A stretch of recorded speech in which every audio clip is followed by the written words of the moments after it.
it's fun new equipment. Yeah. Making sure it's right every time. You don't want to have to redo everything. Oh, we've had to before. All right, for the third time. Now we're good to go.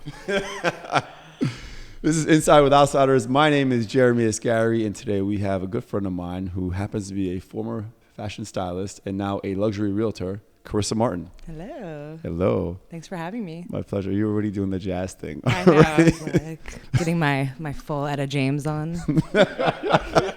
Don't tempt me. I will. It works for you. I know. 5 p.m. it'd be on. Oh, my goodness. Let's go. Let's go. Thank you for being here. No, thank you for inviting me. I've wanted you to come on our show for a while. Mm-hmm. And I've known, how long have I known you now? 7 years.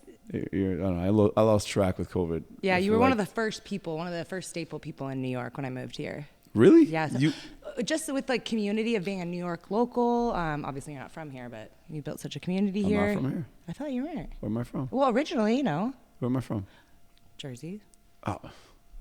That's just disrespectful. I know, just disrespectful. Originally, I was thinking like Paris or something. I'm like, wait, I'm like healthcare. Okay, I'm like following your lineage. No, I was born in Paris, but I came here when I was 2 months old, so technically not necessarily Paris. True. Well, you were one of the first New Yorkers that had community here, and I think had that like New York sense of community.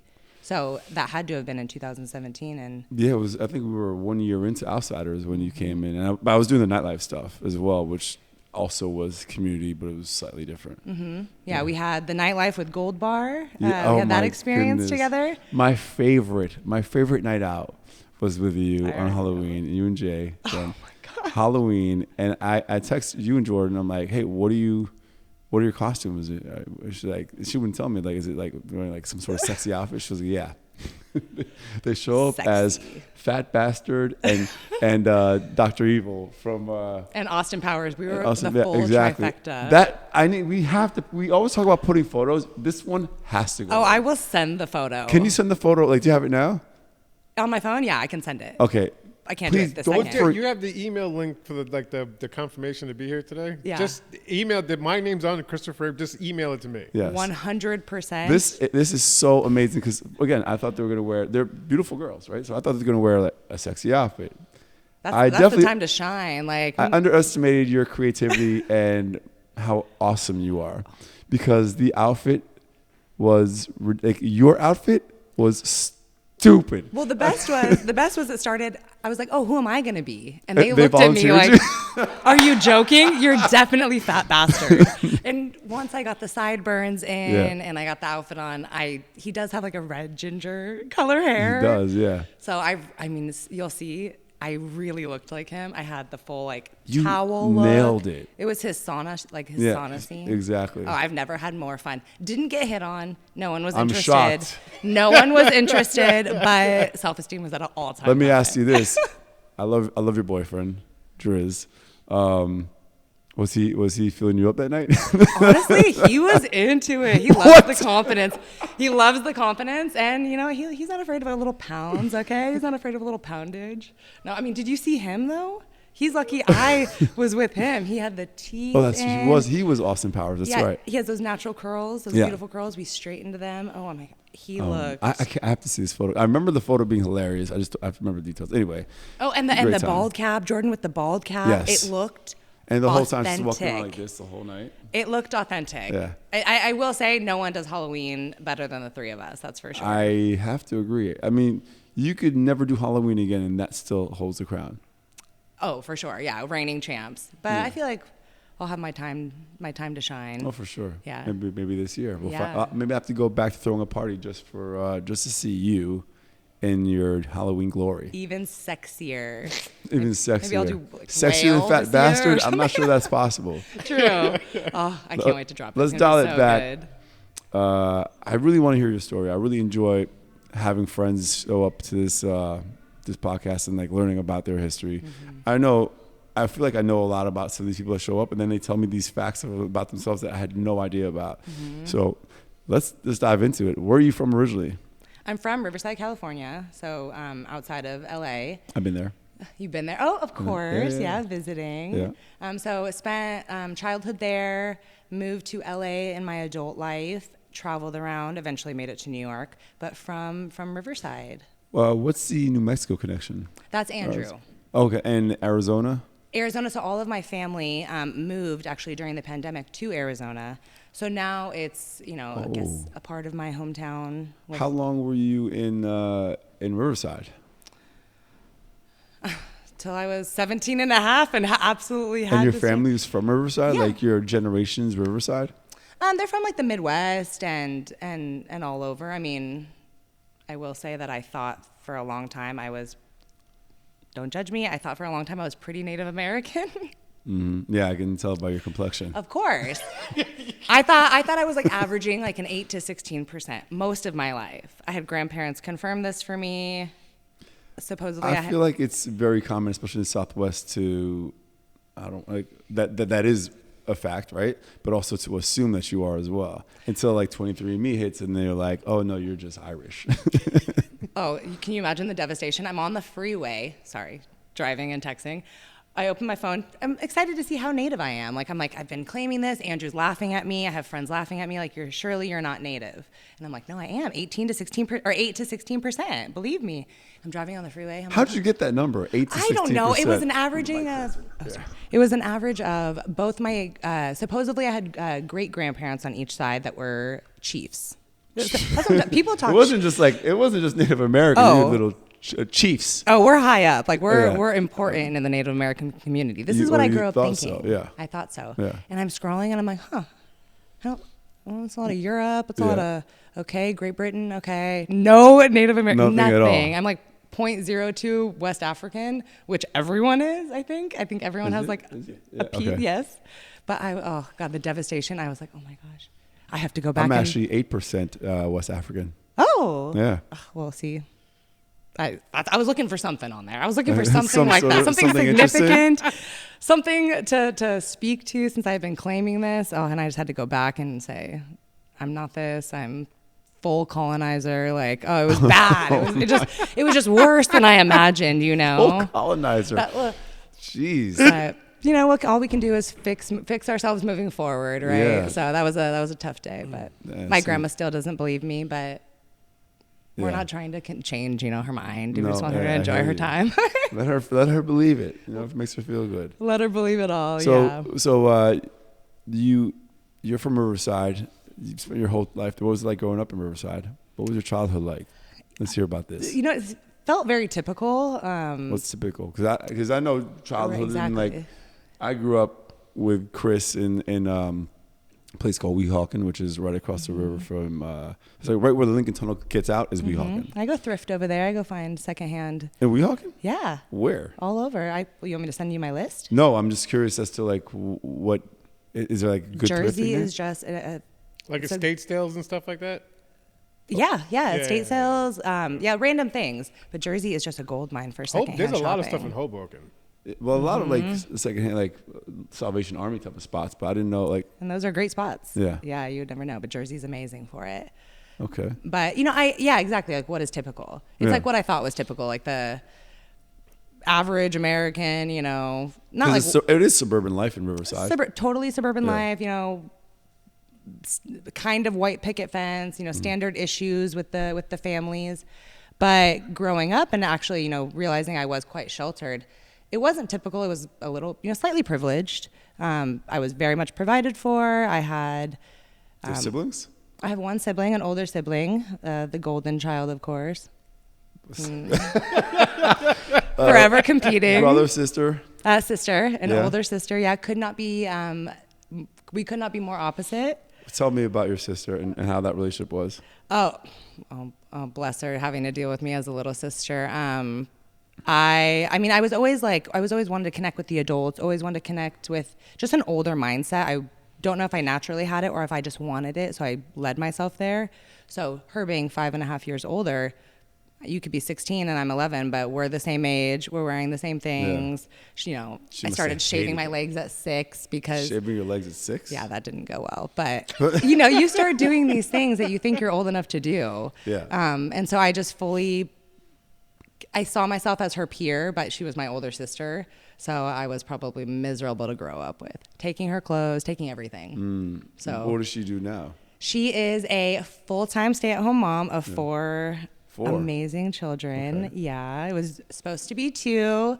Started working. They have 2 lovely boys. Started working towards a 3rd and got surprised with twins. Really? Yeah, a boy and a girl. Okay. They're now 3.5, and I mean, I'm just obsessed. You know, up until probably the pandemic, up until maybe like 2 years ago, I was flying home probably every 6 weeks to see them.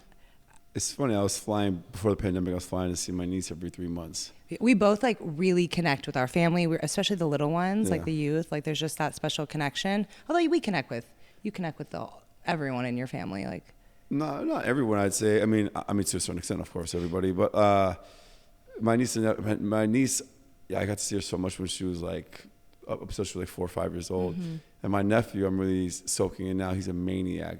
Chris loves him. He's a maniac. God, yeah. you like the crazy ones? He just learned. He just learned when I saw him for the first time after the pandemic.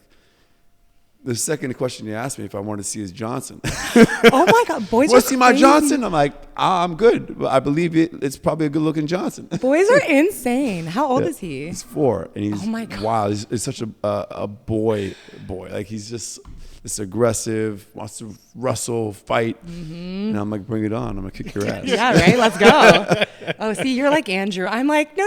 Let's not fight. Let's choose peace. No, like we have other games. You gotta let them live it out, you know. And you gotta teach them like the right and wrong. But they have this aggression. It's instinctual, right? Yeah. You gotta put them in sports, wrestle with them, let them win when they're wrestling, so they build confidence. Like that's what you got to do. For sure. Yeah. Yeah. I struggle with that. But you really do have to, like, I mean, when we were growing up, we had kind of that, like, we were a little more thrown out to the wolves, like, a little more thrown out to the dust, tough love.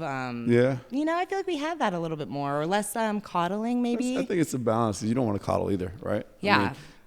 I guess going on that path, how was you got the tough love? I mean, you're born in your late 80s? 91. 91. I will be 33 next week, Okay. actually. Happy early birthday. Thank Well, you. by the time this airs, you'll be 31. Yeah, 30. Wait, did I say 31? No, what did I say? Oh, I'm like, I might have, but 33. 33. Maybe I misheard, yeah. I'm like, I thought about doing the whole lie about my age thing for a while. Do I want Did to be you? 20? Why? You're 33. Just playing with the idea. I started watching Sex and the City. I'm like, do I really want to be 29 forever? Why? But then Andrew was like, no, I'm going to out you. I'm going to lie. Or Yeah. I'm going to tell everyone you're lying. Isn't he younger than you? Of course, yeah. How old is he? He's 29. Really? Yes. Look at you I'm rocking a little the bit cradle. of a cougar. Yeah. I tried to say that to someone who actually was, she was self-proclaimed a cougar. She, is her style. And she's like, honey, no, 3 years is nothing. Yeah. I'm like, well, I'm more mature. Like, I got my license like way before him. She's got my like, you don't know what a cougar is.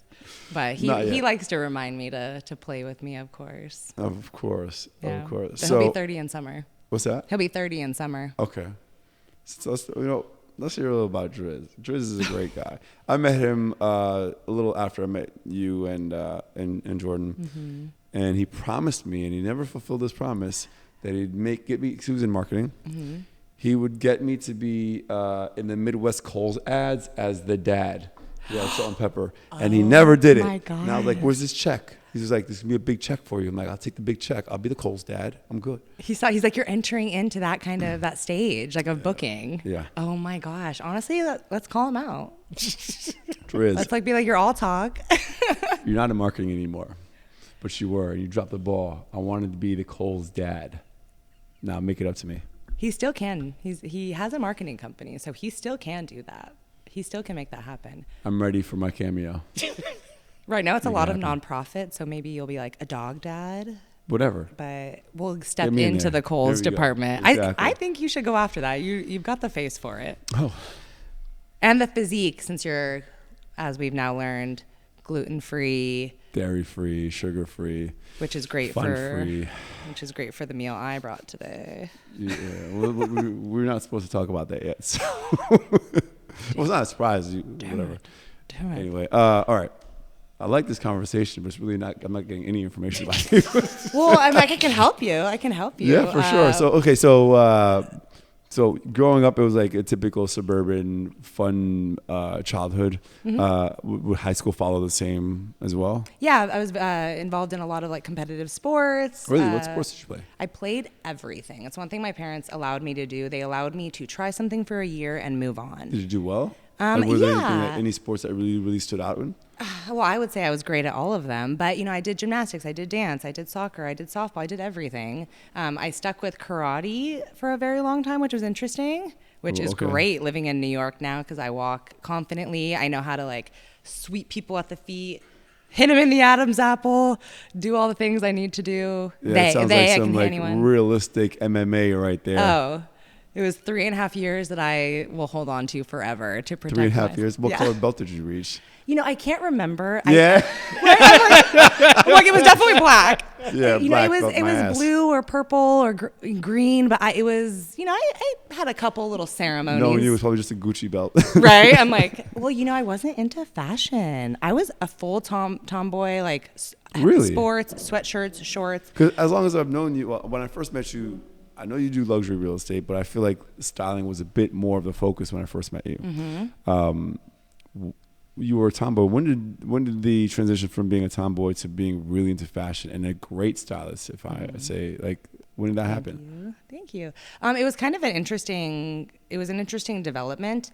I didn't really get out of my tomboy phase or even become more feminine, I would say, until I started dancing. I became like a hip hop dancer, and I did jazz dance.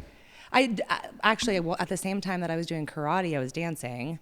Had to pick one because I was like running to karate in my ballet like leotard, and they're like, "You can't wear this in class." So sad, but I had to pick one. I picked dance. Okay. So I pursued that competitively, and then you competed like by yourself. Like at studios and in groups, you join like a competition studio, and you compete that way. And then from there, you usually end at high school. You move on, you go on with your life. I was gonna do that. I was gonna end dance, and I was gonna go into marriage and family therapy. Okay. Which I still would have loved, probably. So grateful I didn't do that in hindsight because I didn't really have the capacity to hold people's emotions and problems that way. And I'm such a deep empath. I would take it on deeply. Even now, I probably wouldn't be able to take it on as much as I would like to, but definitely not at that time. Right. So last minute, I changed my mind, and I was like, I have to go to LA and become a dancer. I wasn't like looking. Was that what brought you to LA? Yes. Really? Yes. I started taking hip hop class. Was not any good, mind you. This is not talent driven. I don't want, hopefully this doesn't offend you, but I don't remember you dancing in the club. Oh, I definitely wasn't, You weren't like popping and locking? Basic Betty on the wall. Well, I wasn't popping and locking. But I guess what I can say, whenever I remember you in a club, it was like us speaking, chatting, or just like. Well, yeah, marriage and family therapy. I just want to connect, right? Yeah. Like I just want to talk. That's very accurate. Me in the club talking, but also, getting down. Like, but I wasn't like very good though. Like it wasn't like talent driven at all. But personality carried me through. Like people love me. Yeah. So they didn't care. They're like, you go, you dance, you do your thing. Yeah. You have a good time. But it was great because I ended up not wanting to pursue it because I saw a ceiling. Yeah. It was, I tried to, a big thing for me is not having a plan necessarily, but having the ability to grow within a future. Like I need to be able to keep working. I love working. I need to be able to pursue my passions or purpose, whatever that may be. And for dance, I felt like I saw a ceiling for myself. So I didn't see a future, but what it did for me was it really opened up my confidence. I was always confident, but it was almost, I don't want to be dramatic and say it was fear driven, but for fear of not being confident or being shy, I was confident. Okay. And dance really taught me how to be actually confident and put yourself out there because they are the ones that if the party's not going, if it's, there's a dead spot on the floor, they're going out and popping and locking. Right. Again, I wasn't very good, so I wasn't doing that. How long were you doing this for? When I moved to LA to do it, I was doing it until probably like 22, 23. So you moved to LA to do that. Were you working a side job? No, I was. You were a full-time dancer? I was teaching. I started teaching right away. You started teaching dance? Yeah. Really? Yeah, right away. And see, this is what I love about these podcasts. I had no idea that you were a dance instructor. Right. And I loved it. I was so good because I just connect with kids so well. I loved it. It was so much fun. And I did that while I was like pursuing dance. Yeah. Following like the basic path that everyone does without the auditions and all of that. I was pretty much just training and like learning to become a dancer and like learning that life. And it just like, it really helped me become truly confident in that sense. Like you're not afraid to really put yourself out there because dancers are the most confident and all over the world. It could be in Poland, Australia, Europe, LA, and they are all the same in the sense that they are ballsy. They put themselves out there, and I loved that. So although it wasn't a future for me, it was such an important stepping stone for who I want to become, which is to be brave and vulnerable. And what was the transition from dancer to the next step? What was the next step? I wanted to stop teaching because I was on the go. It's like, it's not really a lifestyle that you can have. You end up like living out of a suitcase pretty much, and now they have different ways, but at that time I was living out of a suitcase. And I just wanted to I'm like, eventually maybe I'll want a boyfriend. Like maybe I want to settle down. Like, let me start calming this life down. And my mom, I just put a time limit on myself and said, I'm going to stop teaching. My mom's like, just get a job at Nordstrom's. It's Christmas time. Yeah. I'm like, honestly, I had just, I'm like, that sounds great. I had just like gotten all this confidence, and now I'm like, I can just have a fashion show all the time. I can just dress up and be like, just like express myself every day. I'm like, great, that sounds great. That's the entrance into fashion. And it's so funny. I was hired in kids wear. It wasn't even like I was in some like epic. I was in kids wear, and I'm like, this is gonna be amazing. It's gonna be so fun. I was just so open to it. I wasn't there very long, and then I ended up getting recruited, which is a funny word, but the word for Barney's in Beverly Hills. Oh, wow. Which is where, I call it divine intervention, because who would get hired from kids wear? She actually, I can say this now because she's not in the business anymore. She called Nordstrom's, asked to speak with me, and called the department, asked to speak with me, and then said, hey, I would love to offer you a job. I think you're great. Yeah. Turned her down several times. I'm like, nah, I'm not interested. I'm just going with the flow of life right now, and that seems a little too serious. One day I went with my mom and sister, another moment of divine intervention, and ran into her, and she said some very hilarious things, and I was like, you know what, let me take a shot. And I found out that I was really good at this fashion thing, and it exploded from there. It was kind of like it was so funny. I was rejecting it. I probably rejected her 3 or 4 times. So, did you go to college at all? I did, but I actually started in high school.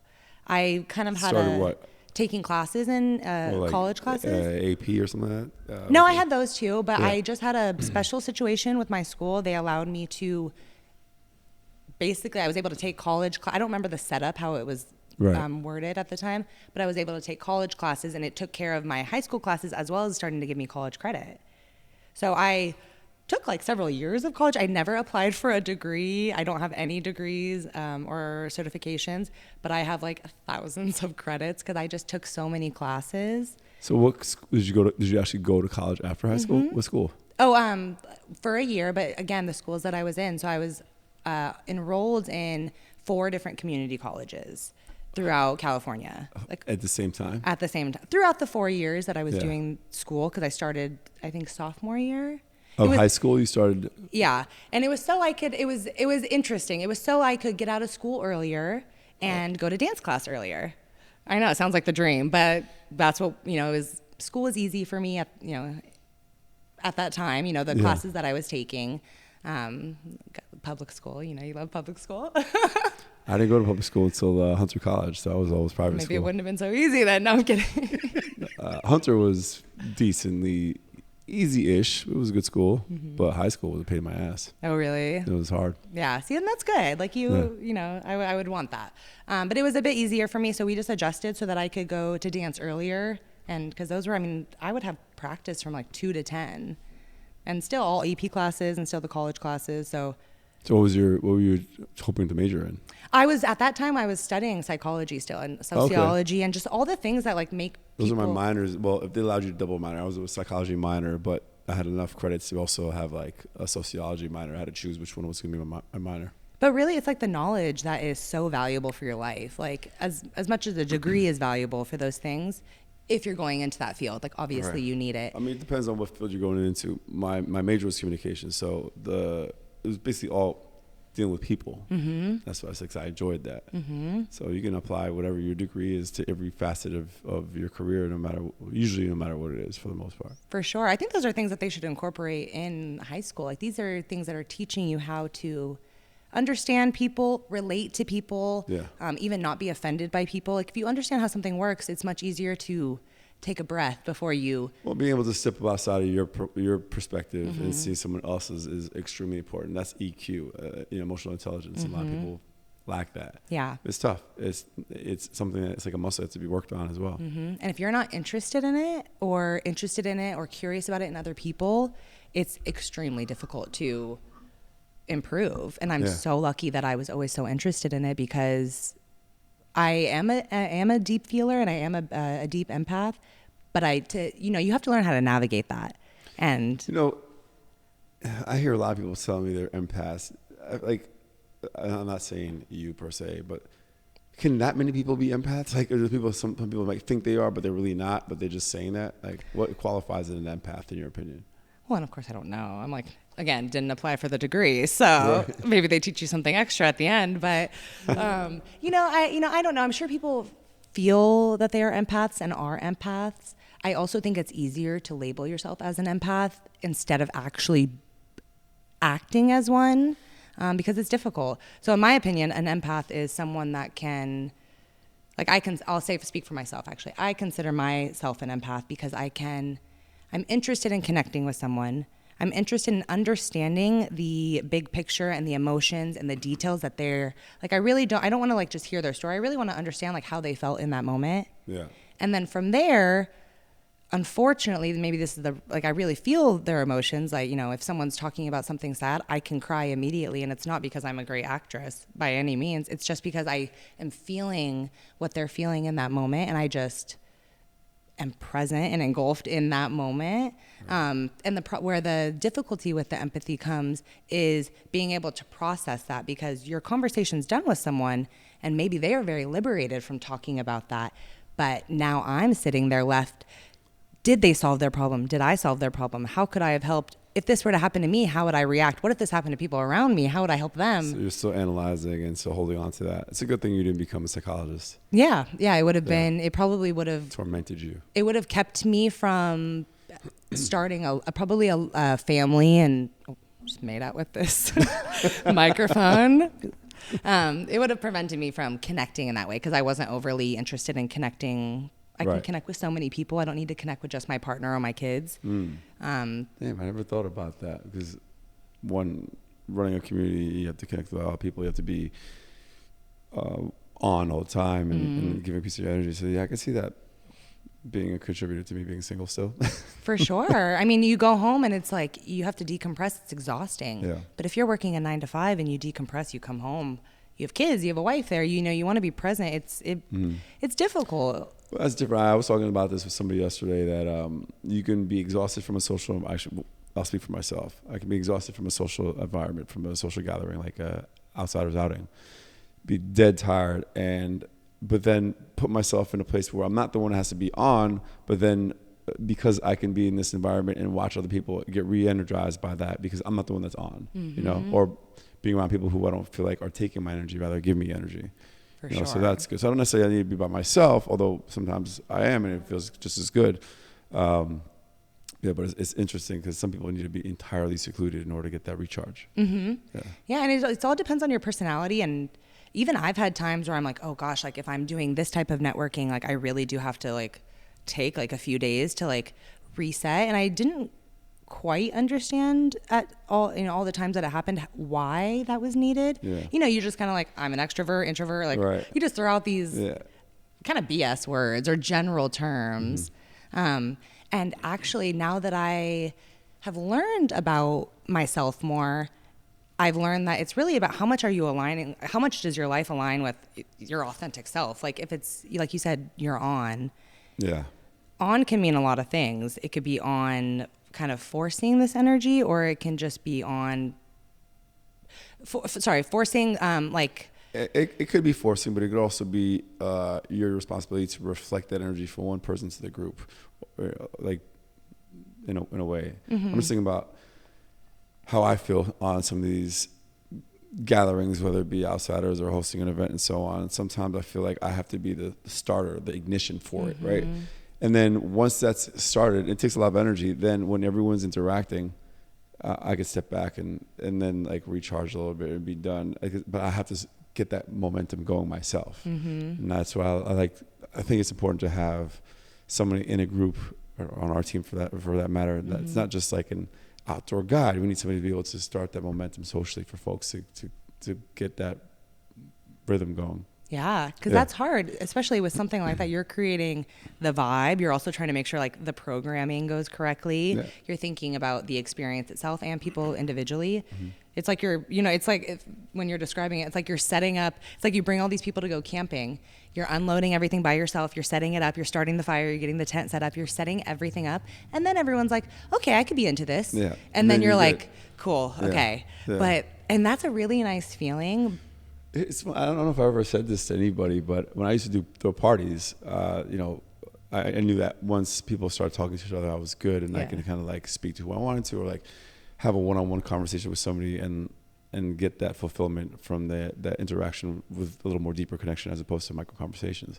Sometimes I would get everyone going, and I just need a quick break. I'd go to the bathroom and just like take a breather, just stand in the bathroom, just chill for a second, and then go back to the party. Yeah, and I think that's okay. Yeah. Like you're a facilitator. You're helping people not miss these opportunities to connect. For sure. And I feel like you do the same thing. Yeah. Yeah, it's like my worst fear in life, I tell everyone, and it's usually in love for my friends, but is a missed connection, I should say.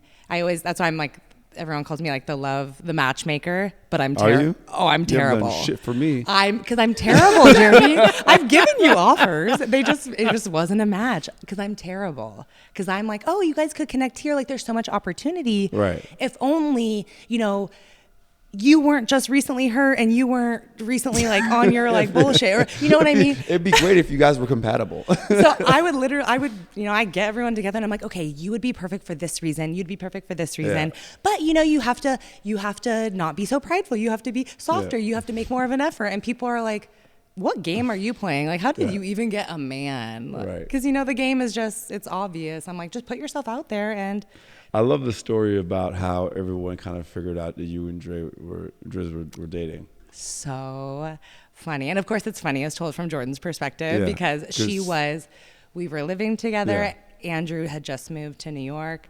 And it was only 2 weeks after he moved. Like I don't waste time. No. Or quick. I know what I like. We got to get Driz on this show. He's a comedian too. He's he does stand-up comedy. But if you were to see him or meet him, this would be so much more funny. Like what she's talking about. It's hilarious. Like we're such a funny pair, and at the same, as well. Like he was so young when we got together, and I was 25, he was 22, and not that changes, but boys develop later. Like he looked young. Like yeah. And so I was like, you're the one for me. Really? Pretty quickly, yeah. And I've never been the type that's like, again, I'm not like overly boy crazy or like overly like obsessed with love in that sense or commitment in that sense. So I like immediately see a person, like how they carry themselves or their energy before I even notice like really what's happening in their face. Like I'm like, oh, the vibe is right. Okay, now I like the words. And then I'm like taking in the person after that. And for him right away, he was confident. He was funny. He was unbothered, which I love. He must have had a cough because apparently. Oh, well, we'll get there. So I knew right away. Andrew was not trying to date anyone. He was ready to be young, wild, and free in New York. But and 2 weeks in, I'm like, no, you're the one for me. Really? Yeah, that's and he, and I was fresh out of I'm not going to take bullshit kind of a, thing. I wasn't looking to just date in that sense. I was like, either you like me or you don't. And if you don't, that's cool. But like, let's move forward. Yeah. And he did like me, obviously. But yeah, no, Jordan went away and I had some other friends in town and we were all hanging out and they were a couple. So he came along as, so I wouldn't be a third wheel, I guess. And by the end of the weekend, my friend said, so you guys are holding hands under the table. Are you gonna talk about that? Or really? We're like, no, we're not gonna talk about it. We're just gonna let it happen. And yeah, because it was like, what are we gonna do? How are we gonna explain this? There's so many, I'd been friends with his family for so long. There's so many like. But you had never met him before? I had met all of them. Yeah, You met him before? Yeah, I had met him before, but because because Jordan's family's so big, and her family in California was the not the priority, but the people that were around all the time. Yeah. Him being in New Mexico, I had been a few times, but it wasn't like he was probably the cousin I knew in passing. Least. Like, yeah, we hardly knew each other. Gotcha. You know? And they have so many cousins at the same age. He was 3 years younger, so it was like back in the line, you know, like he wasn't, you know, hanging out with us, if you will. Yeah, I mean, if you met him at 13, he was 10. So it's like, who are you even? Exactly. But 22 and 25, I'll tell you, it'll change a lot.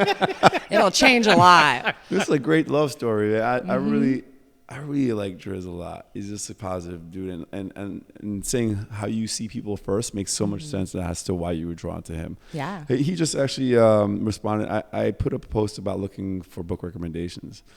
And he responded with some good advice. But he also asked me, because in that post I posted, I said, I don't read fiction. He's like, let me ask you, why don't you read fiction? I was like, well, I'd rather self-improvement books and business books that could help me improve myself as a person, whether it be business or personal. And he said, well, I have some fictional books that I've read that have helped me improve myself as a person. And I'm like, well, if that's the case, I'd love to read them. So he Ernest Hemingway was what he recommended first. So I love it. I do audiobooks. So I downloaded it, and that's not the next book I read. The book after that. Amazing. Yeah, he doesn't throw away. He doesn't throw recommendations out lightly, but especially not with books. Right. So, he's an avid reader, and it's amazing to hear like how he processes books and how he internalizes them and thinks of them in such a mental, emotional, spiritual growth type of a way. I did read a fictional book, The Alchemist. So it's fiction, but it's a great learning lesson. So when he said that, I was like, you know what? I love The Alchemist. I'm going to go ahead and read the book he recommended. So it's like a parable. It's like sometimes it's easier to see and process a story that's outside of yourself. Oh, absolutely. You know? I actually prefer, when I tell people I want books for business that'll better me, I also tell them I prefer anecdotal stories. Like, I don't want to learn through factual step 1, step 2, step 3. When it comes to books, I want to learn a lesson through a story. And some of my favorite books, E-Myth Mastery, The Goal, all these books are story based. So I like them a lot. Yeah, I love that. And I actually I'm not a huge reader, and I want to read more. I was much more of a reader when I was younger, but I was also like into the self-help books, because I'm like, if I'm reading, I better be getting something out of it, kind of a thing, which is, you know, it's a one type of thought. And I would read them, and I loved reading them because it's like their stories, and you learn so much about the authors themselves and their process. But at one point it was almost too much. I'm like, wait, I'm building up all this knowledge, but I'm not taking enough time to like let it sit in my body and make a difference. Because I saw myself, I'm learning all these things, but my actions aren't changing. Oh, yeah. Which is, I'm like, oh, great. I'm glad of course, I'm like, I wasted all that time reading all those books. Thing, like always looking for the answer, but never facilitating the lesson learned. Yeah. So at that point, popped out a fiction book, of course, but I really then realized, it wants me to do jazz. Again, it's calling. But at that point, I realized like, you got to slow down, process what you're reading, take it in. Because if you're just reading to read and just... Yeah. That's just not what I was trying to do. It's the same thing when people are always looking for self-help books, always looking for the next piece of advice to help them. But at a certain point, you got to take that information and implement it. Otherwise, what's the point of reading the next book if you're not going to implement it? All right, so you went from being a dancer to then fashion. And how did you so what was your fashion career like? Wild. Barney's. Yeah, tons of fun. Yeah, started with Barney's, realized very quickly that I was really good at this. So that actually was talent driven, that I was like, oh, I'm actually interested in this because I am really good at it. And it wasn't just dressing, but it was teaching people how to dress, listening to what they wanted and helping them create the vision and the version of themselves that they wanted to be, because then they were happier. And ultimately I wasn't a great salesperson, because then they would stop. Eventually they could technically stop coming because I'm teaching them how to dress. But luckily the connection was real, so they would keep coming. But I'm like, you don't need that. Your personality is, no, I'm kidding.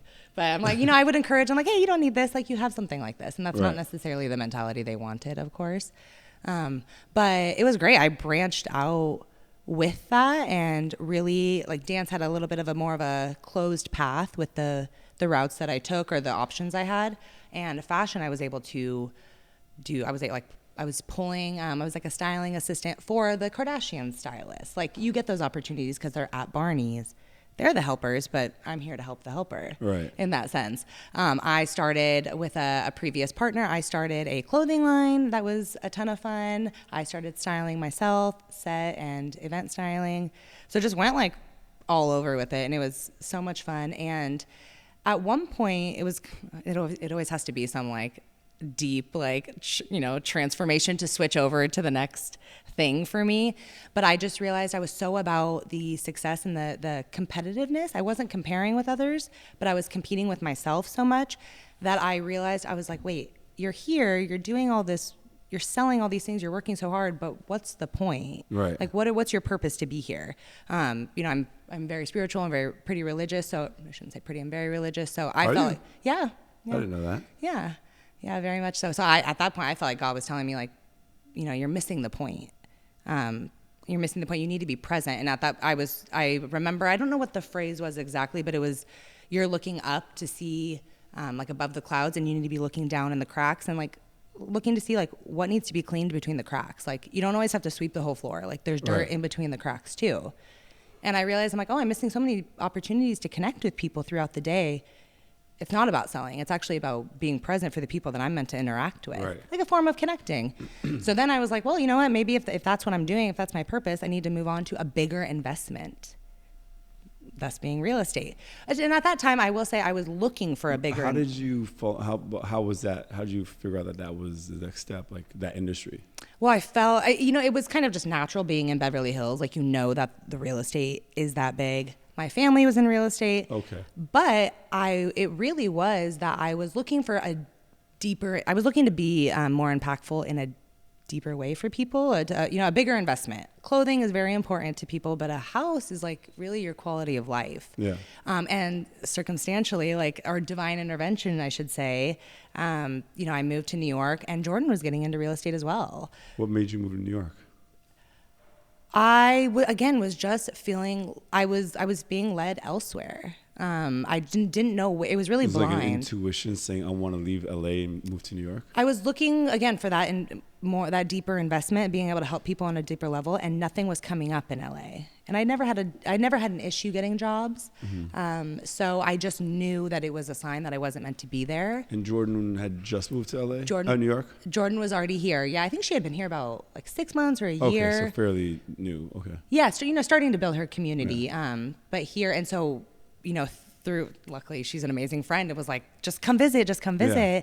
And spending time out there, and again, divine intervention that she was also like, I think I'm really good at real estate. She was just looking for like friends and family, and she happened to be really good at it, talent driven as well, you know? So it was just a kind of a combination of, I was open, I was flexible, I knew what I needed the purpose to be, and it all kind of came together.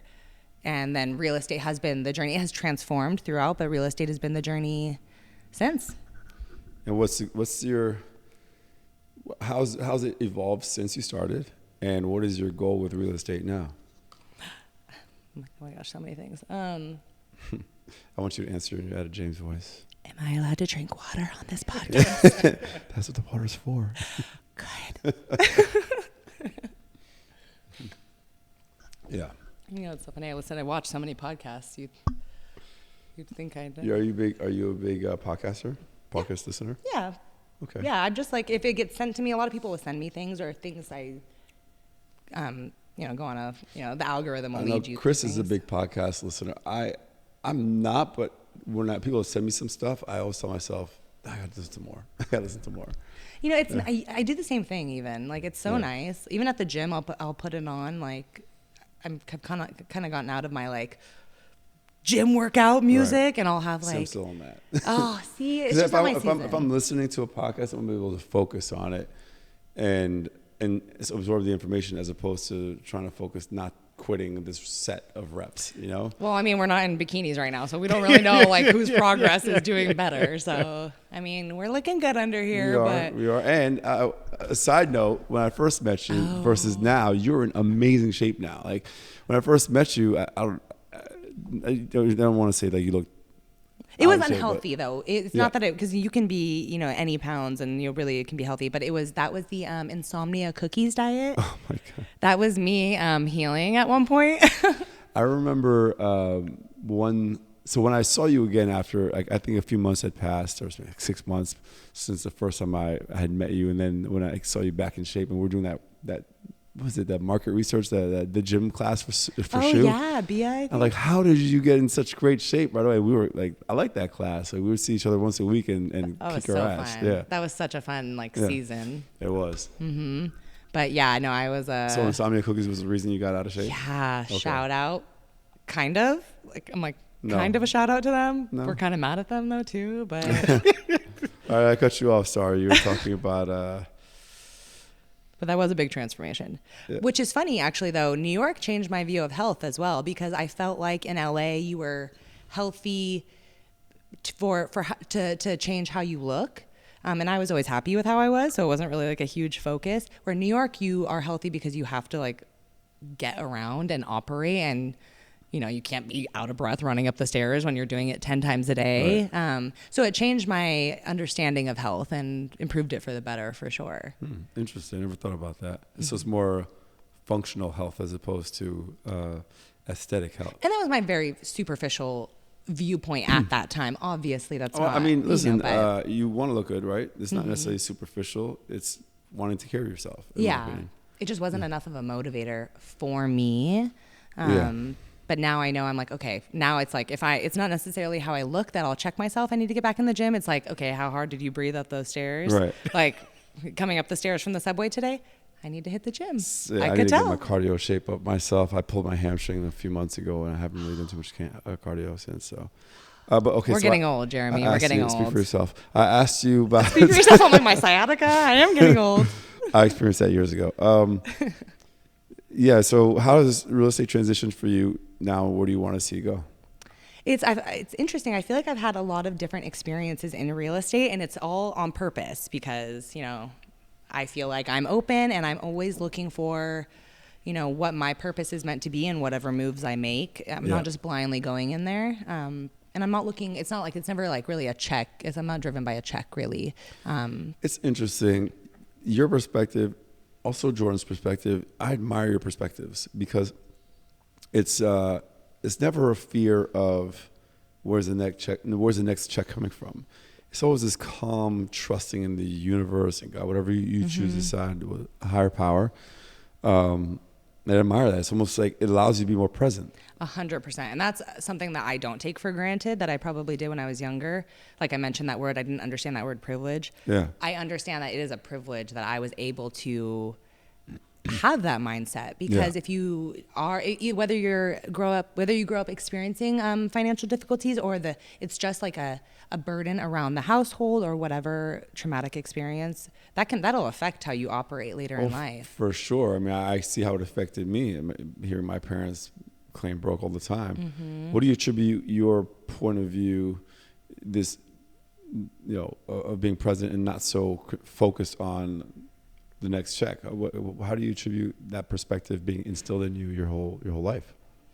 A combination of like my upbringing and a combination of who I am. I naturally am someone again, like I said, I'm very religious. Like I felt like I've always heard the audible voice of God. Always challenged myself, and again, I'm not here to say like anything I believe is 100%, but it's how I live my life and it works for me. So I'm like happy to share in whatever capacity. And even for those who may not believe or may not be religious, you can call it intuition if you want. I think it's super important to listen to that voice in your head. Or other people have different names for their gods, and I honor that as it's the same. Because I agree. We're all living this life the first time, and we don't really, we don't know what we're doing. But I've just always been very purpose driven. Like I've asked for the longest time. I remember being little and asking, why am I here? What is my purpose? Like, is it to talk to people? Like, is it the gift of gab? Like, I don't know. So that's always just been a search for mine. But then with my parents, with the upbringing, the real circumstantial privileges that I feel like I felt, my dad was an entrepreneur. So I saw that freedom. Was he a real estate entrepreneur? He started in construction. Okay. Yeah, and he had construction businesses. So while it is like it's stable, I saw him being an entrepreneur. So I saw that that I saw that he didn't have fear to Right. go against the grain. Yeah. So seeing that from such a young age, and even though he was like a workhorse and very like typical like 9-to-5 work guy, it changed what I believed to be possible from the beginning. Right. It's great to say that, because I remember being in school and going to college and thinking like, how would I get a job? Like, how would I get a corporate job? And I wasn't thinking about being an entrepreneur at the time. Little did I know that was my only possible path, right? I couldn't see it. Man, I saw my mom had a great corporate job, but like I didn't see the path. How did that happen? You know, my dad worked. Also my dad's path, like everyone's path. I didn't see the steps that would need to be taken to get there. But oddly enough, I saw the steps it would take to work for myself. So it worked out in that sense. But being able to see somebody in your family, somebody you grew up with, to understand how it's possible is huge. And I think it's why mentorships are amazing as well. Yes, it's so valuable. And that's why it's so good that we have the internet now, because it doesn't have to be your parent, because that's a lot of pressure to put on your parents as well. It could be somebody talking about how they've achieved it on their social media and talking and sharing that information. Yeah, they're starting to bring it into schools more, outside of like private and charter and all of that. So it's incredible. And I 100%, I'm always quick to say like, I got a head start. Like, I'm not afraid to you have to acknowledge that, because to say like, we all come from a fair playing field, one in general, is just ridiculous. Right, yeah. But in the mind, like a mindset is a huge thing. And Andrew and I actually kind of talked about that, because it's not that he was a ceiling, but his parents did entrepreneurial things later in life. So like now his mom is a very successful real estate agent and his dad does something similar as well. So he saw that later, but they kind of developed at the same time as him. So he developed the mindset on his own, talking to me, talking to other people, where I'm like, there's never been a ceiling. Like, what do you mean? Right. Of course there's not a ceiling. And that's 100% because I saw my dad. And then, of course, the balance of the last thing I'll say as well is, because I like to be fully honest, privilege of, being taken care of, being, and again, it's not well off like New York means, but well off in any sense, I'm realizing is very. You got the security. Yeah. Any stability is a huge blessing in this life. But they also put strict boundaries on me when I said, I'm not going to college. I'm going to LA. I'm going to pursue dance. They're like, great, have fun supporting yourself. But we love you. And like, we'll be here, but like, have fun. Yeah. And I was like, okay, well, the purpose is the purpose. Like, I got to do the Really? calling is the calling. So I got this. But again, there was a net there. Like, you feel secure because not everyone does. I mean, to be perfectly honest, I still don't with outsiders. But I don't know. I'm hoping I'm not the type of person that will one day have millions and still not feel secure. Because there's people out there that feel like they'll never be safe. And I'm working towards feeling that security no matter what step I'm at, knowing that I remind myself. I remind myself almost every day. Every opportunity that's currently presented to me is not the last of the opportunities that will be presented to me. That's when I'm like, okay, be realistic. There's more opportunities coming your way. And so my perspective, I'm trying to shift. I admire yours. Like, I think it's incredible. And it's almost like a lighter weight, like walking around a little bit lighter when you have that perspective. And that's only from having had like the heavier vest on. Like, that came from, if we're talking about real estate, that transformation in real estate, there's a few different that I could share. But since we're talking about kind of like the emotional experience, I saw people that I thought had the life that I wanted with success and I guess like the work-life balance that I thought I wanted, which is beyond impossible, because I want to be the wife, the mom, and the badass working woman. But I, at that point, also had too much validation in my work. Like, all of my validation was in my work. So I watched these people that I thought I wanted their lives and heard their struggles and, heard how difficult it was to be pulled between all these different things that were so important to them.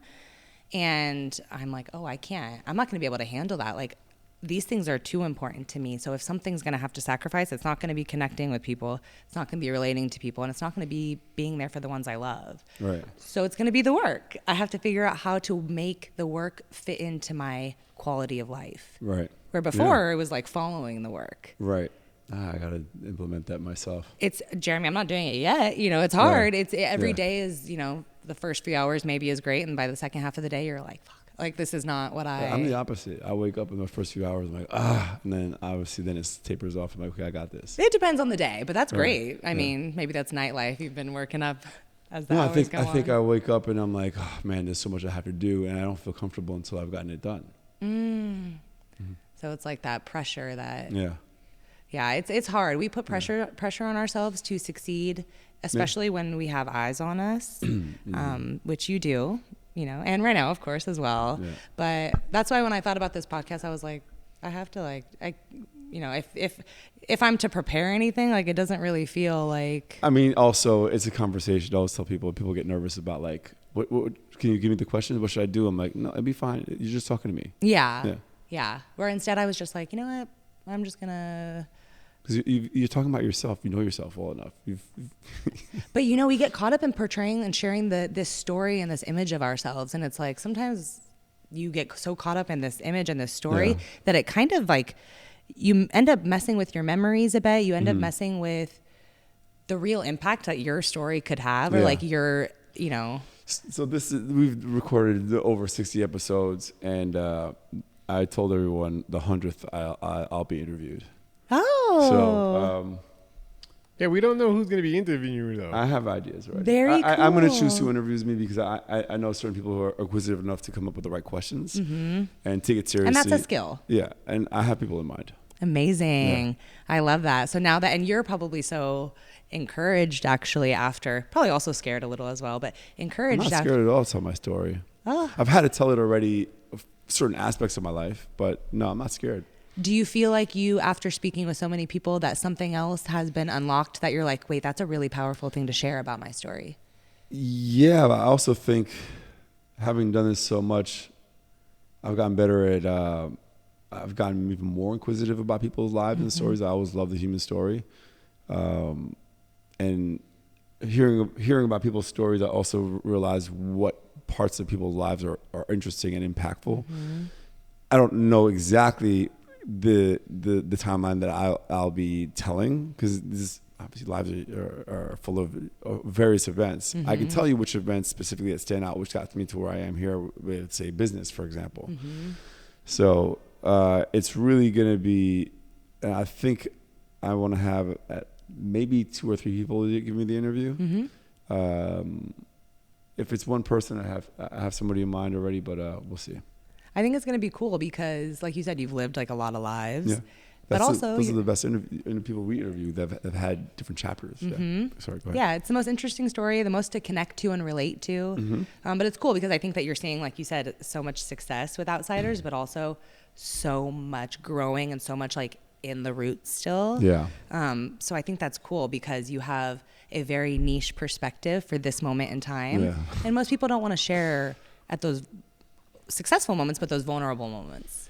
I want to make a point of doing that, and because I feel like everyone's, understandably, you want to post stuff that you're proud of and you're happy about, and not necessarily post stuff that you're,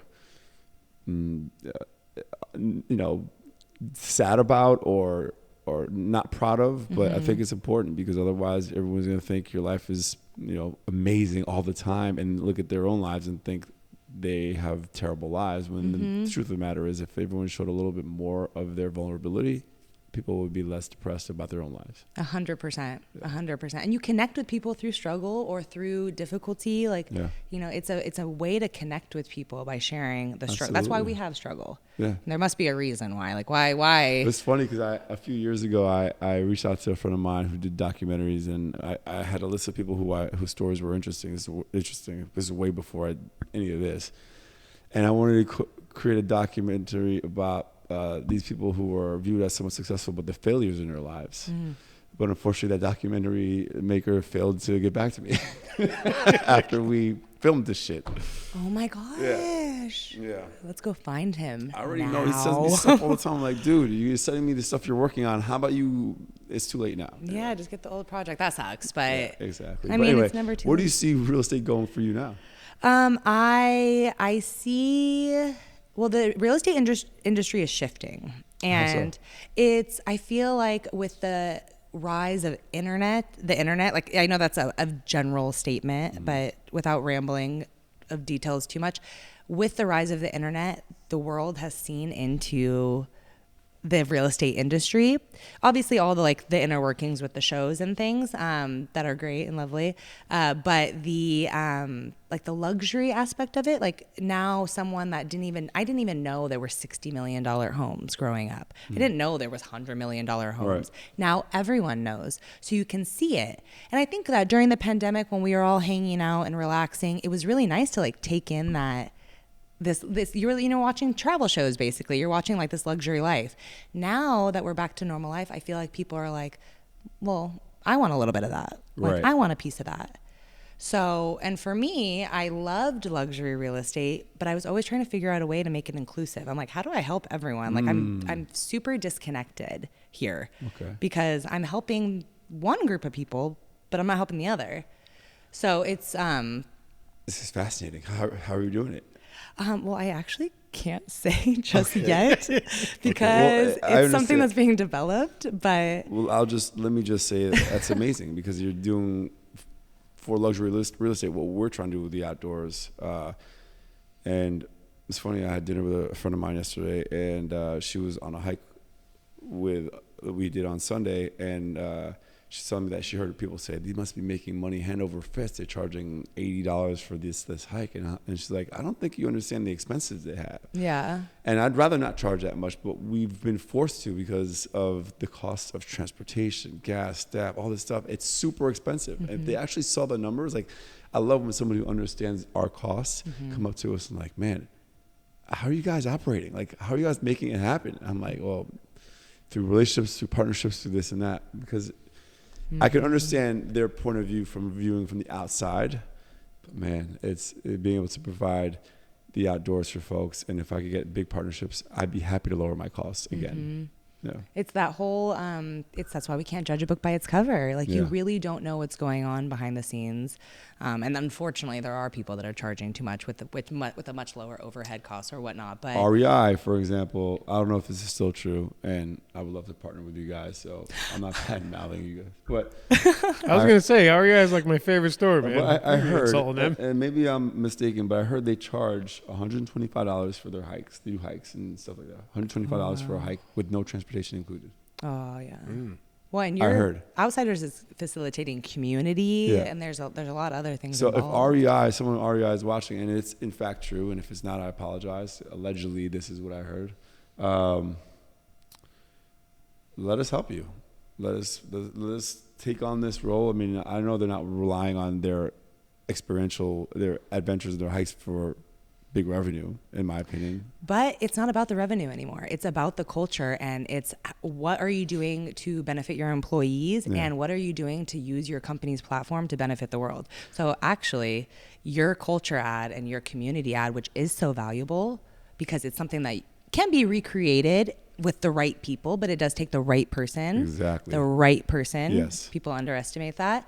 That is valuable, and that Andrew would love to talk about this for hours, really? About how much that is needed. So you'd be surprised how much people are willing to invest in culture. It's amazing that I know you can't talk about it because it's new, but I love this initiative you have going on. When it's it's really, the goal is to Robin Hood of real estate. Literally, Men Your in Tights, the tagline. funny one. Yeah, of course. The funny one. But Robin Hood real it's to estate. change an industry that needs to bring more value and needs to just connect a little more. I feel like real estate's got a little disconnected from the person that we're servicing, and we're still service providers at the end of the day. Right. So that's the goal, basically. That's amazing. I like that a lot. And if there's a way we can help, please let me know. Oh, we're always happy to team up together. Always. All right. So we're going to go to some more specific questions. I know you do a ton of stuff for fun for yourself, but what do you do for fun? On a day off, on a weekend, or for yourself, you and Driz or whatever. I mean, we're outdoorsy. We even in New York now that we have the Don't car even here. talk to me right now about that. I know you paused when you said that because you haven't been on an outsider trip in a minute. So I've been in Connecticut being outdoorsy. No, I'm kidding. But no, I know. No, we need to be back into it. So you'll be seeing me a little too much now, but Good. I'm always recommending people to you, though. I appreciate that. But yeah, no, I like to be outdoorsy. I like to. Right now, I'm really being intentional about seeing and experiencing more life in general, and that's different every day. I would love to have you and Driz. I keep on calling you Dre. I know you called him Dre for a Driz, long time though. Come on one of our destination trips. Oh, Living life. It's just a great way to be active, be moving, but also dive into cultures and explore different countries with a fun group of people. Well, speaking of more things that we can't talk about, I believe that Andrew and you could have a cool little partnership coming up with a really amazing app he has, because you guys are both in the business of enhancing lives. Driz, holler at me. You dropped the ball with the Coles. You can bring it back with. You can get it back. We'll still book you. We'll still figure it out. Okay. Done. Yeah, I hear you. Like, just taking full advantage of being alive and the experiences of this planet has to offer. Yeah, time's going by too fast, and I'm really trying to slow it down. Okay. Or yeah. In that sense. What you told me your business goals. You kind of dabbled some of your personal goals, but what are your personal goals? Be more intentional about life. Yeah. I have just actually gotten through a big time period of working on personal goals. I had to build a lot of boundaries. I love connecting so much with other people that it can be so much about other people that I can lose my opinions and myself. So I think it's probably continuing to make sure that while I can fully engulf myself in other people's experiences and emotions, I can still keep myself on the side here and keep everything that I am boxed, not let it interfere or get intermingled. And right. Yeah. Okay. So I'd say that's a personal goal. I'm really happy with I feel like I've just gone through a lot of like mental and spiritual work through the pandemic. So I'm just ready to like put it to test now and like, read another book. Yes. Yeah, we're not reading books right now. No, we're listening to podcasts, but we're putting it to the test. And okay, I like this question a lot. But what advice would you give high school you? Stop drinking Mickeys. I'm kidding. Mickeys. Those big like the 40s. You were drinking 40s. Sorry, Mom. I'm sure. Is that what they call them on the West Coast? I never heard them call. No, Mickey's is a brand. Oh. It wasn't that many times, but there was just a couple vague memories. No, Mickey's. And that was just to be funny. But I think it would be take yourself more seriously. Really? For sure. I took myself seriously. I always thought I took myself seriously, but I don't think I was so like, what's my purpose? I gotta go, and like the ambition kind of got me a little lost, and I still have to really be careful to control my ambition because I'm too ambitious for my own good. But I think it would be to take those ideas, take every idea a little more seriously, take it to the next step, and then weed it out from there. Okay. But take it seriously to begin with. Okay. Yeah, I would tell my high school self that. I don't know if we've had that response yet, but that's a good one. Mm-hmm. What's your favorite part of Outsiders? That you facilitate the community for me. Yeah, it's a lot of value there, I guess. Yeah. I mean, honestly, it's I don't really have a favorite thing because I've loved being able to watch it grow. I think it's grown in a really healthy way. I think it stayed community focused, which I love. And I love that you took it from a local experience to trips. Yeah. Because there's so many people out there that want to experience life with people, but they might be a little bit more introverted or slightly prefer, like, this is a bad word for it, but like don't mind being a little bit more of a loner. But occasionally on trips want to connect. Like not everyone wants a huge group of people. Well, there's also folks who want to do this whose friends group don't want to do it, right? So they don't want to do this by themselves, and they have a built-in friend community to do this with. Yeah, like sometimes I would assume that this is some people's only opportunity to meet people outside of their workplace or their normal friend group. That's not a bar, yeah. That's not a bar, exactly, Like in a real sober, a place that you can really make a quick connection. Right. I mean, you could do it at a bar, of course. You can, but it's consumption based, right? Mm-hmm. So if someone wants a different environment, then it's hard to find that in New York. Mm-hmm. So I mean, for me, that's a huge reason why I started Outsiders, because I wanted that environment and I couldn't find it. We talked about that. Yeah, you wanted to get out of nightlife, but you're like, I'm sober. Like, I don't drink. Yeah. And it's such an easy thing to add alcohol to the social activities. Or even food. I love eating food, but like, why do I always have to eat in order to hang out with somebody, or have to drink, or whatever it is? I didn't think they didn't have to live together. That is something else that I am continuing to work on as well. I actually stopped drinking last year for quite some time, and I never had, because it wasn't something I felt I needed to challenge myself with. But I realized, it's not really just about the challenge. It's about the challenge and the control, of course, but really, like, you don't realize what you're putting into your body, and at such a consistent basis, and it's so casual.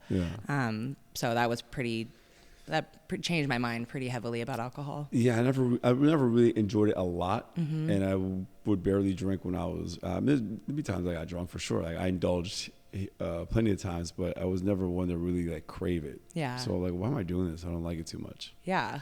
Well, we're in the North Face showroom here, so I've got to ask you questions on see, nice vest. Of course, yeah, my new favorite vest. How do you incorporate exploration in your life, and how do you continue to facilitate your love for exploration? How do I facilitate exploration in my life, and how do I continue to facilitate it? Your love, like, how do you continue to foster a love for the outdoors? I mean, luckily the internet has made it very easy to see what's out there, because I'm not big at doing the research myself. Right. But because it's all there, I save everything and I really just plan it. Okay. Like, I have spreadsheets and Google Maps. What do you plan? Like, I find if I find an experience I like, Andrew hates this, but I screenshot it. Yeah. And then I put it through all these different vetting processes. But no, I just save them, and I save it as an experience. I have an amazing memory. So where do these spreadsheets come into play? Where do they live, or where do I start putting them in? why do you use a spreadsheet for these trips? Well, because for yourself, I do, but I'm managing like 20 people on a trip and lots of adventures. Yeah. Well, honestly, like, I still host a lot. I have people in town all the time. I like to be the one. I'm waiting for my invite. Right, I know. Well, first of all, there's been invites. I've been to a couple early on, not in a while though. It has been a while, and actually Andrew and I are working on figuring out how to have like a community gathering at our house, like not a Bible study, but like a potluck, hangout, connection. Like, you went from Bible study was kind of crazy. What? Yeah. Well, hold up. Bible study to potluck, that's very different. Like, you're talking about bringing food and then studying the Bible. That's not, So more so like... no, it smells like a cult. I know, right? I'm like, drink the Kool-Aid and bring your Nikes. Right? And we all wear white and we worship me. It's safe, though. It's safe. It's fine. Sure. Just don't tell anyone. It's safe. It's fine. Of course. And you live there after. What time is the spaceship picking us up? Okay, let me rephrase. Please. Like a potluck connection time with kind of like a study time attached to it, but focused around something that we can all connect with emotionally, mentally, or spiritually. So not religion based, but that same kind of format that a Bible study would follow. Like, let's talk about like... I've never been to a Bible study. I don't know what it or looks like even like a coaching class, or and I guess there's no standard way that they even operate. So I'm kind of speaking generally. So an intentional meetup with some sort of agenda, right? Yeah. We did it during COVID virtually. When everything got locked down, I started all these classes, and I'm like, everyone needs to do it. Jordan was hosting a live mic. I had people doing hypnotherapy, yoga, workouts. Wow. Like, I had everything scheduled. I was like Driz, I'm sorry you got to deal with this. He was like working. He's like, great, stay busy. Like, word? Perfect, okay. stay Shut busy. on my hair.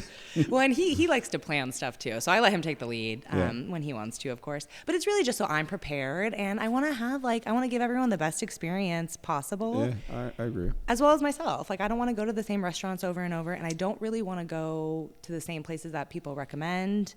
And again, I don't want to go out all the time. Like, I want to connect, and it's not always the vibe at a bar, so we just want to have people in our space. Let's bring food. Like, let's get old school and like just like hang out and talk and try to like move forward in life, and like, I don't know, check ourselves with each other. Be vulnerable. Yeah, I like that. I do. I mean, it gives you more than just an excuse to shoot the shit and drink and eat. Like, it's just something more an exchange of information and emotion. So. Yeah, a little bit of an undertone or a topic that we want to get to, so it does have some sort of outcome at the end.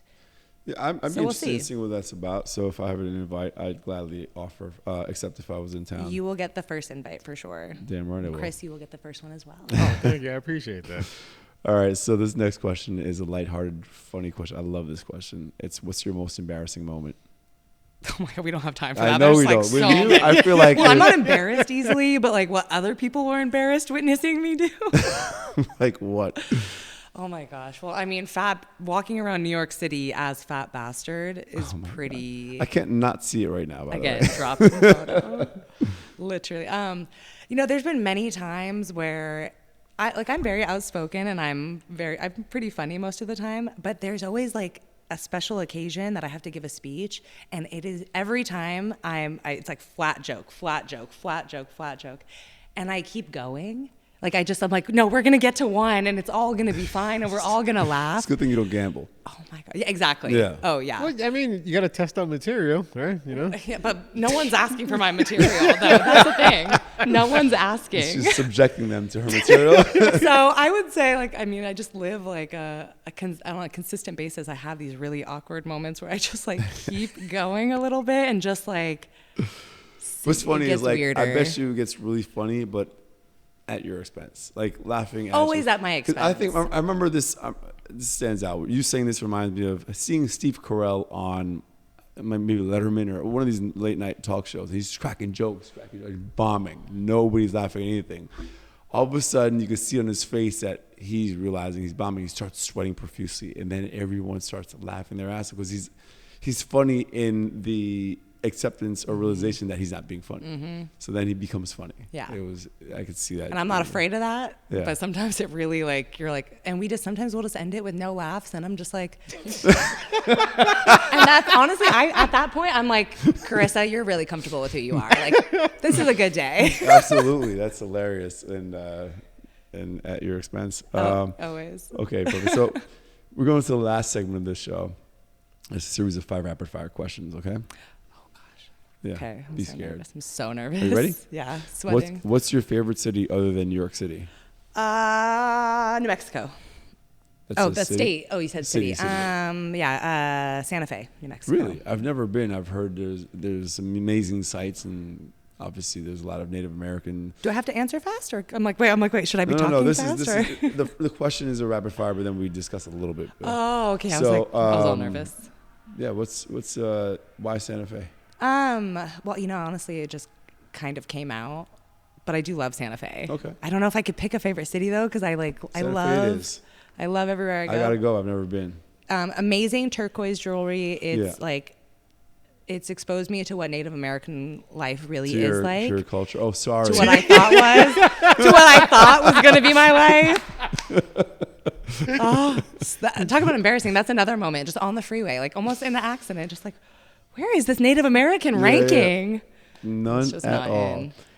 Santa Fe is just the food's amazing. It's beautiful. It's just I've got to go. a special I feel place like, to go. Just the environment, the scenery would be amazing itself. I mean, cause it's so different from here, right? Mm-hmm. I just came back from Zion and I was in Arizona, Nevada, Utah, and it's just that desert, that Wile E. Coyote type of Those scenery. sunsets, Stunning. it's just Stunning. unreal. If you could do any other profession, what would you do? Random one, but I think I would do something with rocks or geology or volcanoes. Really? Yeah. Interesting. I took one geology class And how'd back you in the do? day. Again, should have taken it seriously. I'm like, I really enjoy this. Really? But yeah, you should see my Instagram algorithm. It's like avalanches, volcanoes, I think it's learning about interesting, rocks. when people get jobs go into careers like geology, the thought process of deciding, because it's not a conventional job in a sense, right? It's not like what you would assume someone would be, I guess, but it's a fascinating job, right? Mm-hmm. It's really interesting how they make that decision to do that. Right? How I guess that's a passion that explodes at that point. Yeah. But yeah, I would do something I love nature. How powerful nature is just you can't be filled with more gratitude in such a, that's not a great way to say it, but it's very, leaves you in awe, I guess, Yeah. for lack of finding better words. Like there's nothing like it. So I would do something in nature like that. That's cool. You know, I've been thinking, like, I really love the water, the ocean. Like, how could I involve that into my day somehow, or my life? Like, can I volunteer on like a boat, like once or twice a month? Be interesting. You actually could if you're into the ocean and whales. I can let I you know wouldn't about mind. that after this. Yeah, please let me know. I would love to check that out. You could go be a crab rub in Alaska. Oh, no, Oh, I'm saying yeah. like from New York or wherever I'm at. Oh, Nothing like 6 months on a crab. I mean, they make good money, man, for a couple months cool. of work and I shit. don't want to be in that boat with them. I'm The good. North Sea or whatever the most dangerous sea. Exactly. The Bering Sea. Yeah. Just Jeremy out there like, guys, we're having a good time. We got liquid death here. We got bullet. Oh my God. Okay. What's your vice? Overindulgence of everything. Really? Yeah. Like I what insomnia cookies as obviously one. It's whatever my fixation changes, but whatever What's the your current fixation? What is my current fixation? I don't know if I really have one right now, actually, at the moment. Like this, like it's like maybe a week lull. Okay. What was your last one? It could be anything from like a show, like I'll be watching a show obsessively. I will hang out with a friend a lot. I will go hiking or do some sort of physical activity. Like it's like I just like become a creature of habit. Yeah. And my mom would always tell me growing up, because I would have these friends that I would hang out with obsessively for a month, and then I'd like kick them to the curb because they get too clingy. And she'd say, like, just take it slow, like pace yourself. Yeah. I'm a quick one. So Okay. I think overindulgence and like over obsession for small periods of times with things. Interesting. Okay. Like even both of my boyfriends I fell in love with very fast were like, love right away. But you didn't kick him to the curb at least. The first one had to go, but yeah. you know, he's better off without. But no, Andrew's in it for the long haul. You're not going anywhere. Creepy. What is your greatest fear? Probably living too selfishly and not making an impact. Okay. Like being a little bit too self-focused, because I can be very, very self-centered. I'm a little like Jekyll and Hyde. I'm like very self-focused and then also very focused on impacting others around me and making sure it's not about me. So I think just making sure that side that stays balanced. Yeah, and make sure that I have an impact in this world. I love your Miss America response. It's dope. I know. They never would have wanted me though. No. I wouldn't have done the bikini competition. They didn't find you yet. That's why. They didn't know. Last question. What's your favorite food? And what did you bring us today? I brought you something that you can't eat. Oh, are you going to grab it for me? Yes. I brought a New Mexico specialty, actually, because fun fact, Andrew and I always have like New Mexican food around. We have Really? What is New Mexico? Fritos food? are from New Mexico. Are they? No. Oh. It's we always have green chili. They're known for their red and green chili, and I love New Mexican food. So we always have fresh green chili on deck. Always have red chili. We always have fresh beans, like fresh tortillas. Like you come to our house and it's basically Crack stepping it up. into New Explain what you Mexico. have. I can't eat it, but I would love to see what you have. I'm The devastated. presentation, all that stuff. Well, Well, not it's the really presentation, but something that whatever. the presentation is classic backyard potluck. We're getting old school Yeah. with the Tupperware. And did you make this? I did. I appreciate you bringing something you made. Of course. A few people have, but I feel like it's a nice effort. Thank you. I had to and I'm in my domesticated era. I started cooking last summer because, in case Andrew and I decided to have a baby, the family has to survive. Did you start your spreadsheet for that yet? No, I'm too scared of it still. But eventually, when I'm more confident. Yeah. But we always try to cook things. So this is green chili ranch dip, or green chili dip they call it. It's just fresh green chilies. Ranch. It's a ranch mixture, like a ranch dip mixture that was also homemade from New Mexico. Okay. And it's mixed with the thing that you can't eat. The sour cream? Sour cream. Okay. Not even the light kind, the real stuff. Yeah. Heavy duty. Like this is some real shit right here. But this, I swear, every party, every gathering, I make this and it doesn't survive. Really? No, everyone's always like, what is this? I love the Fritos too. So this is the go-to chip for that The dip. go-to chip for this. Okay. Chris, you want to Chris? try this? Chris, get over here and try this. Cause it's spicy, so I need my Puerto Rican to tell me. I don't know. He's gonna be like, it's spicy. Our Puerto Was it Rican. salty? Let me try this. It's not gonna be too spicy, but make sure you get green chilies. Hatch green chilies, the extra hot kind. Whew. Make sure you get the green. If it's not kicking, you didn't get it. I mean, no, I taste the chili. I mean, it's like tingling. I mean, it's tingling. Let's get more. She's upset. She wants you in pain. I want you hurting. If it doesn't hurt. She add some actual hot chilies next time. Your pale skin with red hair. Okay, but this is, and I'm gonna say. You're insulting her, a Native American. Oh, my bad. I don't even know. That's maybe too much sour cream. Oh, I'm definitely. How would you describe it, Chris? Go, you want to go on your bike and describe this? Because I can't try it, but I'm sure the audience would love to know. And while he's walking over, just to clarify again, it's the Hatch extra hot green chili from New Mexico, specially sourced and sent. Nothing? I just had my brother send me some chilies from Puerto Rico. Yeah, this is literally like, it's like Tabasco sauce. He just said you're soft. It's not. No, it's not. Look, yeah, it's Me not. To and me, you. that's not spicy. It's to me, it's not spicy. Like it needs, Also, I'm like, where what, am I? is, no, it's good. No, listen, it's what delicious. kind of spice? Is it like a little bite? Yeah, like a little bite, like a little tingle in It's the not back. the type that'll get your like lips hot. No. Okay. Like I put this in a green chili chicken soup that I make. That it's his mom's recipe, and I put so many green chilies in it, or just enough of these that no one could eat it. It was only Andrew that could like enjoy Really? it, because it was just like, yeah, we're gonna have a little meal, you and I. Yeah, actually, when you invite us, Yeah. when you invite us, I'm like, I'm all. all right. No, listen, I like it spicy. Like I ton of sriracha. Yeah. I literally made my own friggin'. My brother sent me so I could make my own hot sauce. Oh, really? Oh, Yeah. that's amazing. Then I want to invite to your food. Yeah. Then. We'll do a spicy night. We can Do all a potluck, leave. a non-Bible potluck. I know. I should have never said Bible study. Exactly. I was like, what? Spiritual. We're still gonna keep it spiritual though. You gotta wear white robe though. What's that? You gotta wear a white robe. I gotta wear a white robe? Yeah. Yeah. All right, well, and, let's do that. you're never leaving. Okay. My kind of party. All right. This was fun. This was I so really fun. enjoyed this. I know Chris did. So thank you for taking your time being here. Thank you for making something and bringing it. Oh, of course. And sharing your story. And I appreciate your whole perspective and your attitude towards being present. And I admire, I'm striving towards that myself. Oh, well, I love that you're doing this to put that on a platform and to create more like-minded individuals like yourself. I'm Or trying. Like acting. Yeah. All right. Well, thank you. Chris, thank you. And stay tuned for the next episode.